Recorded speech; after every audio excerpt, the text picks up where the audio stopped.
Okay, hello, it's Paul Green doing another one of our focus on panels where I bring together some experts, in my view, that hopefully know what they're talking about. We will find out today.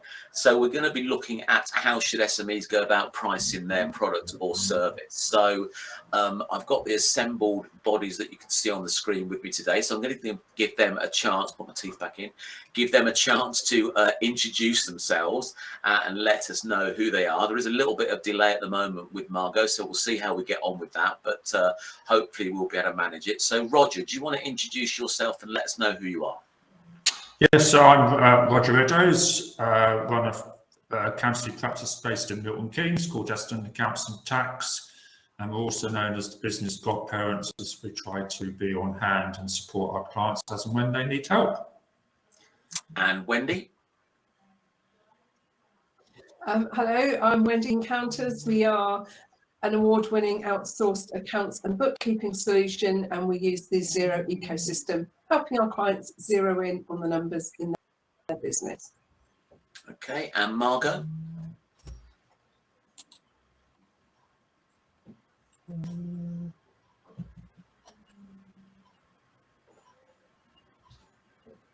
Oh, I think Good morning, everyone. I'm Margaret Clark, and I help businesses to improve their profits and to grow their business. And one of the things that I focus in on is pricing, because that is the best way to grow your business.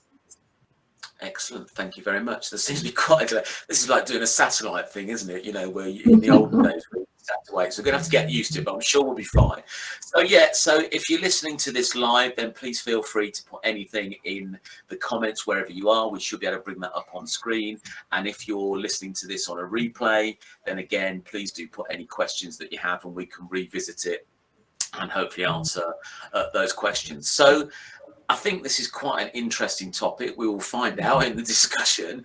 So first of all, if I come to you, Roger, what are your feelings on how small businesses go about pricing their products and services? What would your view be on their success rate at doing it? To be honest, it's not the strong point of many business owners. Maybe because it's just not their field, finance, money, etc. And quite often I find that people just almost pluck a figure out of the air. Mm-hmm. And, you know, they might look at what their competition is doing. So they might find, you know, someone charging themselves out at £20 an hour to do someone's garden, and they think, okay, well, that's the going rate. Mm-hmm. But the problem then arises is that they haven't then considered actually what costs they're incurring. And actually, can they do it for £20 themselves when they've got the Rolls-Royce lawnmower and things like that, compared to the other chap who might be, you know, a fly mode. So, yes, it's small. Not trying to, you know, say anything about a small business owner, but it may not be their strong point, and that's where they need accountants and people like Margot to come in and assist. Mm-hmm. Okay. Well, Wendy, what about your views? I would absolutely agree with that. People they look at what the average price is on the marketplace without looking at how their overheads would, you know, fit into that. And it may be that the hourly rate that they're charging out at, they're not making much money, enough money for them to live on and pay all their overheads. So that would be for product services. I would recommend clients move more to a method of pricing that isn't an hourly rate. Mm-hmm. So look at value pricing, look at pricing on the value of the product and the service that you're offering, which you can do with a service industry. Pricing on an hourly rate is very difficult when you're offering a service because the other person has a preconceived idea on how long that service is going to take. So they may not have a good idea of what the total cost would be. But if you price on the actual job that you're doing on a value basis, then your client knows what you're charging them and it's far more transparent. Yeah. So Margot, we chose this topic because I see you as the expert in this field, and it's something that you're very passionate about and have quite a lot of thoughts on. So what are your thoughts based on what Wendy and Roger have said? How do you see small businesses and how they set their pricing level?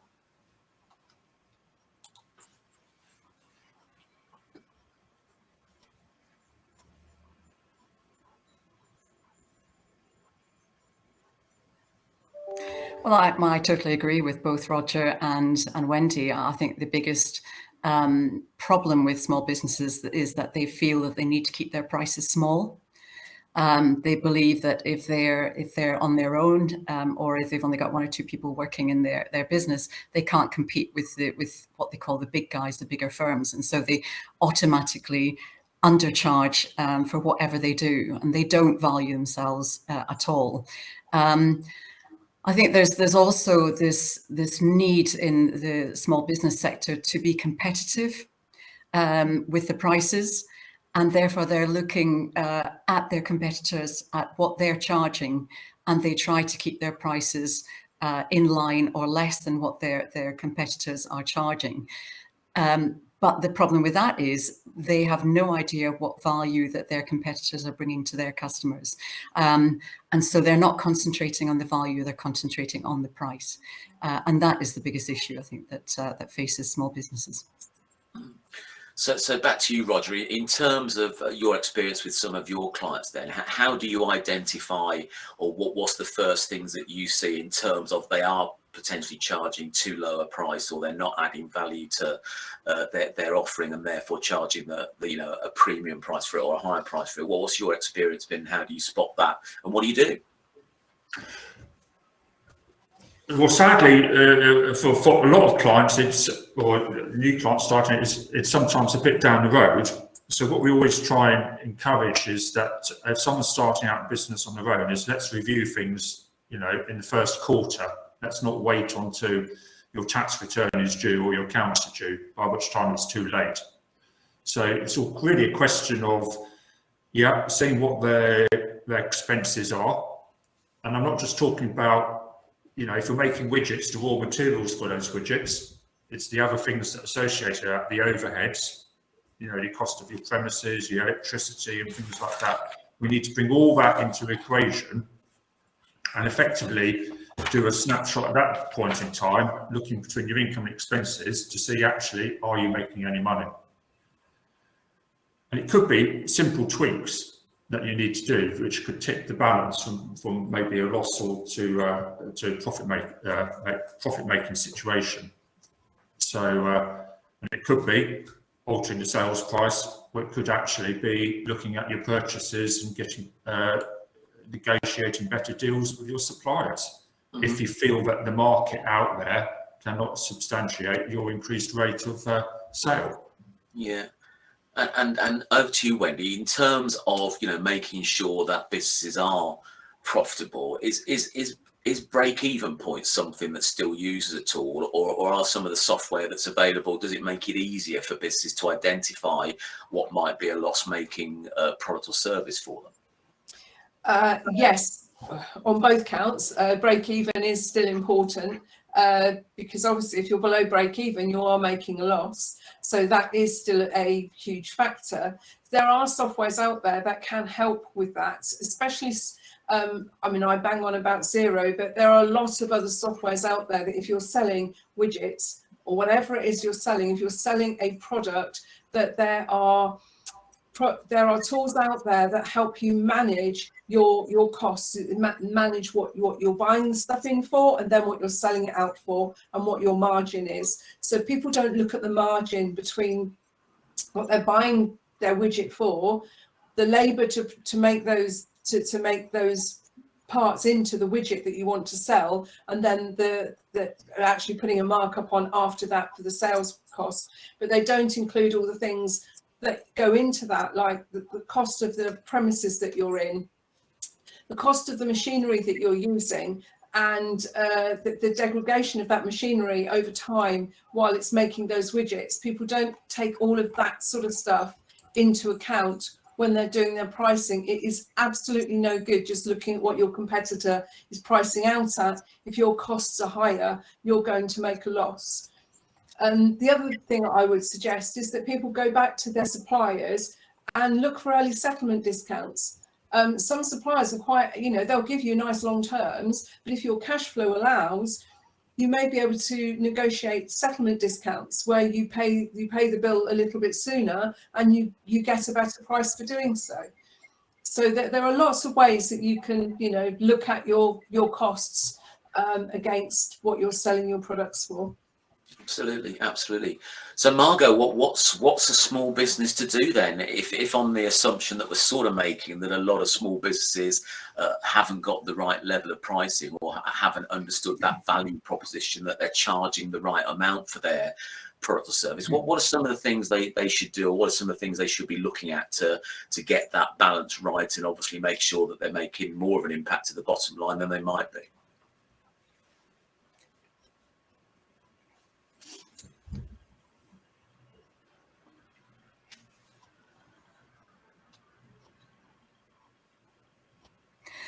I'm finding it really hard to hear. Can you say the question again? Because I think it's my internet's a little bit iffy. You just repeat the question again, Paul. Sorry about that. I'm not even sure I can remember the question again. So yeah, it's really just, what's your advice on what small businesses should do to make sure that they are charging the right amount? Can I so let me say something.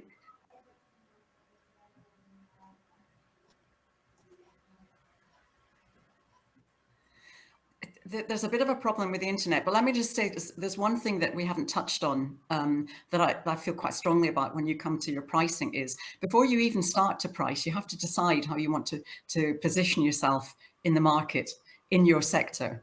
The problem with many small businesses is that they are so focused on a price for their services, and they will charge that same price to whoever they're working with.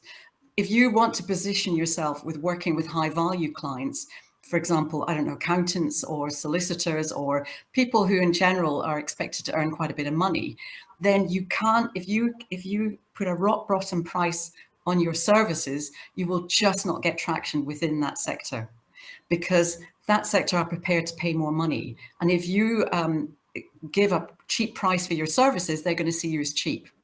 Likewise, if you go to the smaller end of the market and you raise your prices, you make them really expensive, you're just not going to get any traction there either, because they just can't afford your services. So you need to make sure you know who your clients are, who you want to work with, and you need to make sure that your marketing is spot on for those types of clients.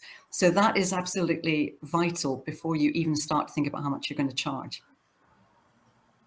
I don't know whether that answered your question, but it is something I feel quite strongly about. I'll give can I give a quick example of what happened with one client I worked with? They were in the sort of the car industry, so they put this, and I don't understand because I have no idea about cars, but they put this called nano coating, very sort of high value, very technical nano coating on brand new cars to preserve the bodywork and keep them looking new for as long as possible. And when I looked at the website, it was just incredible. It had photos of Lamborghinis, it had Jaguars, it had Mercedes, it had all these really expensive cars. The website was just fantastic. It oozed quality, it oozed expense, it oozed everything. And then they had a page with their prices on, and it was like, oh, it was so cheap. And all of a sudden there was this disconnect between the website and what they were charging. And that was one of the reasons why they were just not attracting customers, because people who were impressed with the website and then looked at the prices thought there's no way they can provide a really high quality nano coating if they're only charging that amount. So you have to make sure that your marketing is spot on and that your website is spot on for whether you want to be a low cost or a high cost supplier. I think you've covered a couple of things there. I mean, firstly, knowing your audience. I and others harp on about knowing your target audience. Who who you really want to be a supplier to, and that in turn leads to, you know, you can appear as too cheap to certain audiences. It was a great example, Margot, that you just gave. You know, I guess what was missing there was the value proposition of what they're giving to that owner in order to have their car be more pristine over time than it would be. And in terms of, you know, what that might equate to in terms of its resale value down the line, that has a finite value to it. So if you're charging $9.99, you know, to coat a car with nanotechnology, it sort of seems to be out by a factor of 10 at least. Wendy, you were nodding your head through that. I guess you come across some of your clients that have a similar situation. Absolutely. It's really, you can't price a high-end you think you're doing the best thing by offering your product to high-end consumers at low prices, because you think they will lap that up, but they won't. This is why people buy designer handbags. It's that perceived extra quality. It's the kudos that goes with paying that amount of money for that product. And people are willing to pay an awful lot of money for some items that possibly could be made, well, they will be made a lot cheaper than they're sold for, but it's that perception, isn't it? And that's what's important here. Mm. Roger, one of the things that I come across quite a bit is business selling on price. So, you know, you touched on it earlier. You know, they think if Joe down the road that's mowing lawns is charging 20 quid now, you know, they'll charge 19 quid now, and all of a sudden, you know, start getting all the business. I mean, I guess you must come across that in terms of some of the clients you tell. What are the dangers of doing that, and what's the advice that you usually would give them if that was the case?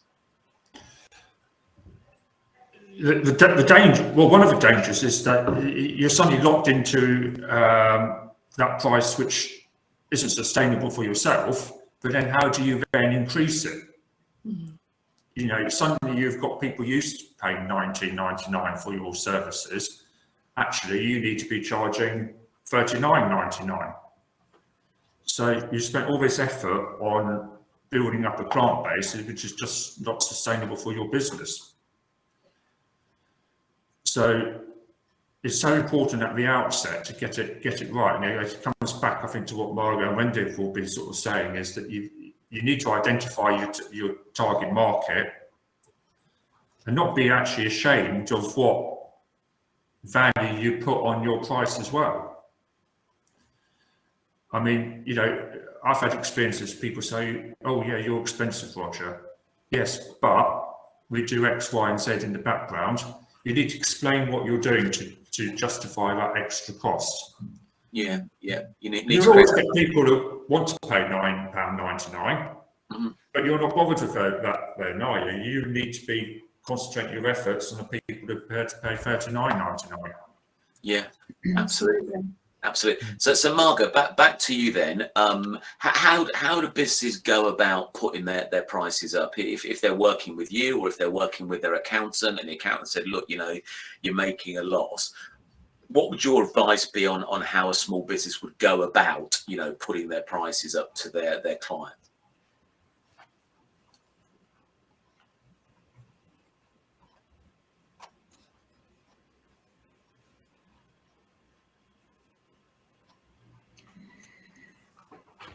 Well, I think first of all, what they need to do with their client, or anybody who's come to them to ask them for a service, is don't give them a price when they ask for a price. If they say, how much is it going to cost to do such and such, don't give them a price straight away. You need to find out what they want exactly, because two customers who ask for a service will not want the service in exactly the same way. So you need to have a set of questions ready where you can find out what it is they value, find out their pain points, find out the issues that they're having that have made them want to come to you for a service. And then you need to then work out how much they're prepared to pay. And that can often be really difficult because you don't know what their budget is. So that's where bundling comes into play. And I'm not going to go into this here because that's probably for another question, but offering more than one price point is a very powerful way of finding out what the budget is for the customer. But certainly do not give them a price straight away when they ask you a question, because that will just make them cost conscious. That will make them focus in on your price. And people who are cost conscious are probably pains to work with, or they're more difficult to work with because they're nitpicking all the time and they're expecting a lot of value for the price that you're charging. Mm-hmm. Mm-hmm. And still with you, Margot, what are your thoughts on service providers that tend to bill out their work in terms of an hourly rate versus what I think Wendy might have touched on earlier, whereby, you know, it's looking at the project, you know, whatever it is you're providing, you know, it's creating that as a project fee, because I guess on one level, the client doesn't necessarily need to know how many hours it's going to take you. They just need to know they're getting that project done for what they deem the you know, at a value price. What are your thoughts on hourly pricing versus project pricing?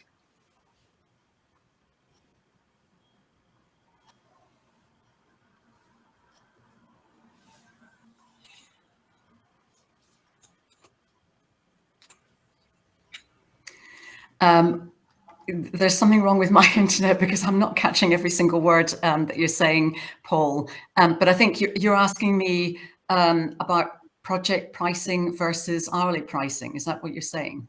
Yep.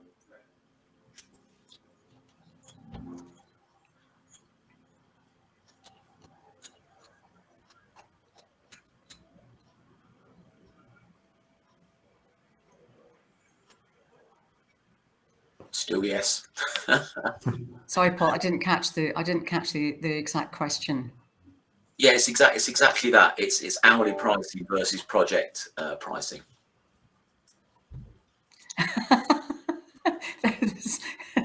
Yeah, I apologize to everyone for my internet.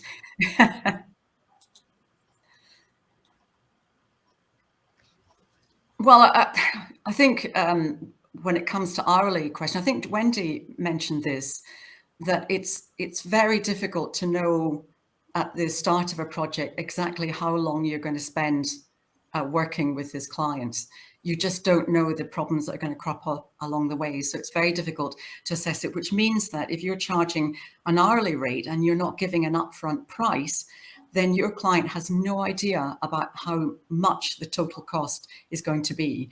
And that can be very difficult, especially when you come to issue your invoice and the client then is shocked because they're not expecting as much, and they can be quite angry. They can be, well, yeah, they can refuse to pay, and then you have to negotiate the overall price. And then, of course, they go away not very satisfied, and that's not a good way to be, because then they can possibly talk about you and say that actually you're really expensive, you don't give value for money. So an hourly rate is not a good way to price. A fixed price up front is always the best, but then of course you don't know, again, how long it's going to take you to do the job. So that's why you need to factor in extra time. You need to make sure that you estimate how long the job's going to take, and then you factor in extra time just in case there are issues that crop up along the way. Does that answer the question? It does. It does. So Roger, but building on that, then, do you think generally that buyers prefer a fixed price from service providers? I don't know how you operate. Is that the way that you tend to operate? Is there sort of like a fixed fee for different bundles or options that you provide as a supplier? Yes, as supplier. So we do fixed prices, and that's what most of our work is based on. There are occasional projects that are done on an hourly rate, but the client is fully aware of that, because they too have no idea what information they can provide or what actually the project specification is. So we agree on an hourly rate up front. But yes, the idea is to give a fixed price, and then at least the client, and it doesn't matter what service you're doing, can at least budget, so they know what it's going to cost them throughout the year. So they can build that into their own pricing structure and calculations. So Yeah, and there's always this trend nowadays, isn't it, that people buy things on subscription. You see it in the motor trade now. It's beginning to creep in now. I think Volvo do it, that you subscribe to a Volvo car now. You don't buy it on a lease or on an HP. And that's also that people can look on a monthly basis and know exactly what their outgoings are. So, yeah, and our accountants keep on going on about, well, you need to do your cash flows, you need to get your pricing right. Well, yeah, it aids them if they know exactly what they're going to be paying on a monthly basis for the next 12 months. And I guess you're similar, are you, Wendy? Do you have different packages that you offer depending on what the need of the client is? So ultimately, they're paying a fixed price. Absolutely. Year-end accounts, fixed pricing. But the thing that I also do is with my bookkeeping is you can't give a fixed price on that, because over time, hopefully, the client is becoming more successful and their workload is increasing and they're taking more money, more customers, more purchases. So the time it takes to do that bookkeeping will increase. So if you're doing it on a fixed price, it's very difficult to then increase that price. So the way I do my fixed pricing is a scale of fees based on the number of transactions. That's an easy conversation to then have with the client to say, hey, you're fantastic news. You're doing so much better than you were this time last year. But the knock on of that is that I am now processing this many transactions, whereas I was processing that many. So you've kind of moved up one scale of my fee structure. If you're just doing it on an hourly rate and you are just spending more and more hours every month as the client is getting busier, they don't get that. They do not understand that. Well, why is my bookkeeping taking longer? Well, because you're busier, and they don't like it because they don't know how much it's going to be. But giving them that scale, whereas if it's this many transactions between this band, this is your price. As soon as you regularly move up to the next band, it's the next price, is an easier conversation to have. So think about if you're offering a service, if you can have a scale of fees so that people it's very easy for people to see that when they move up to the next service level offering that they require for their business, that you can easily scale your fees to fit that. Yeah, I think it's hidden fees that people don't like, isn't it? It's all of a sudden if they're hit with a bigger bill than they were expecting. So it's all about, being open and clear in communication. So Margot, we'll come back to you. You mentioned bundling earlier. So if we can touch on that for people that might not know what bundling is, can you just give us a quick overview of what you mean by bundling?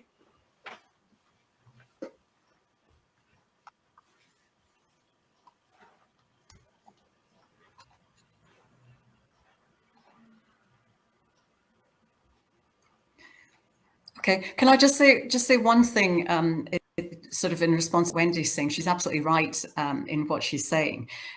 But it is absolutely vital to have a very clear scope of works that you can transmit to your client. Once you've agreed a price, especially a fixed price, then you need to make sure that they remember what that fixed price was for. So if you are doing a certain number of, in the bookkeeping, I mean, a certain number of bank transactions or a certain scale of works, whether you have to file the VAT return or not, or whatever, or Roger, if for the likes of Roger, if for an accountant, if they are doing the year-end accounts and they're, I don't know, also doing a cash flow, whatever, to define the scope of works to the client right from the outset so they know what to expect within that price. If the client then grows and it's more complicated and there's a lot more work involved, then you need to say to them, we need to go back to the drawing board and look at the price, because now your business is a lot bigger. We have a lot more bank transactions to do. The scope of works has extended, and that's the way that you can increase the price. Or you can factor in a price increase in your letter of engagement that you will give to the client for signing at the very beginning. So you could factor in your letter of engagement a yearly review of your pricing, and you would put a date on it as to when you would have that review meeting with the client, so that they would be expecting an annual review of your prices. I think that's very important, because scope creep is massive for most clients that have a retained client, that are working with them over several months or several years. It is so easy for the scope to creep up without you realizing, or even the client realizing. The client still thinks that they are paying enough for your services, but in fact, the scope has increased. So you need to get them used to the fact that you are going to have a review of your pricing quite regularly, whether it's on an annual basis or a biannual or whatever. So that's really important. So bundling. Bundling is I think, what every client should be doing, because it has lots of different benefits. I've mentioned before that you just don't know what the budget of your client is, what they're prepared to pay, how they value your services. So what you can do is offer them different price points, so that you can try and get within the range of their budget. It also gives them a choice, which most people like. We all like choices, whether we go to the supermarket or whether we go to the restaurant. We like having various choices that we can then decide between, that can fit our budget. So bundling does that. Bundling also can help you to educate them on what you can do, because this potential client may come to you for a service, but they need to know, or you want them to know, what other services you can provide them at a later date. They may not want all these services at the time that you're speaking to them, but it could well be, as their business is growing, that they want more of your services, but they need to know what other services that you provide, and bundling can help you, help them to know this. Okay, thanks. So Do you want me to go on and explain a bit more about bundling? No, not for now. Not for now. I think we'll wrap it up there. So just one final piece of advice, if I go around the room and just sort of ask you if you were to give one top tip on the topic of pricing, what would that be, Roger? What would your top tip be? Never undervalue yourself. Okay, Wendy. I would agree with Roger there. Don't undervalue yourself or your services, and don't settle when clients say you're too expensive. Don't sort of start to negotiate on your fees, because you're negotiating on your value. Mm-hmm. Yeah. And what one final tip for you, Margot? From you, Margot?